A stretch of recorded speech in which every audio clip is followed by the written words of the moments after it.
Essayer de pas trop bouger. Je peux pas faire ça. Faut bouger aussi la caméra, hein.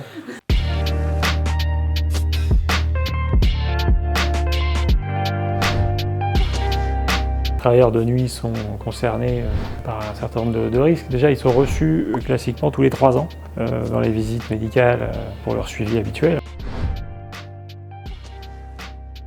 Il y a de toute façon plus de troubles métaboliques qui peuvent apparaître avec les années. On voit plus souvent la question du poids, du diabète, du cholestérol, de la tension qui peuvent apparaître. On les oriente sur les mesures de prévention liées à leur hygiène de vie finalement. C'est une rigueur plus importante à avoir pour eux sur le fait de ne pas fumer, le fait de faire du sport, une attention particulière sur le rythme des repas. Puisqu'en fait, c'est vrai que les études se développent un petit peu, c'est quelque chose qui est de plus en plus reconnu maintenant. On sait que le travail de nuit peut avoir un impact sur les cycles hormonaux et en plus de la fatigue qui s'accumule, il y a là aussi un impact physiologique là-dessus. C'est vrai qu'il y a des cancers qui commencent à être décrits comme étant un peu plus à risque pour les travailleurs de nuit. Alors, le cancer du sein notamment, le cancer colorectal, c'est quelque chose qui se développe aussi dans les études. Alors c'est l'intérêt de faire ces dépistages de façon un peu plus rigoureuse encore pour les salariés concernés.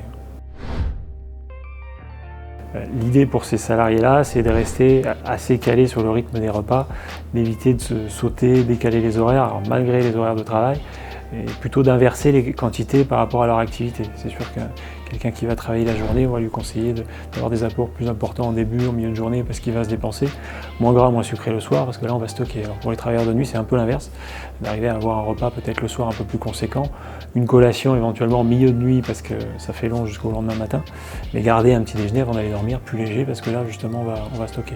Donc c'est vraiment cette question de la répartition qui va s'inverser pour les travailleurs de nuit. La difficulté pour le travail de nuit, c'est qu'il y a souvent des contraintes familiales, sociales, qui vont impacter l'organisation du sommeil. Et donc la plupart des salariés vont se retrouver avec cette situation de devoir se lever le matin, ou avant de se coucher en tout cas, gérer les enfants, et puis peut-être se lever plus difficilement pour le repas du midi en milieu de journée. Donc ça va dépendre aussi de ces possibilités-là. C'est vrai que l'idéal, c'est de faire une nuit en une traite, avec une durée en effet qui respecte les cycles physiologiques, 6 ou 7 heures selon les gens, ça peut être de cet ordre-là. Parfois compliqué avec toutes ces contraintes d'y arriver. Donc dans ces cas-là, on peut conseiller l'organisation d'une sieste éventuellement en plus dans l'après-midi.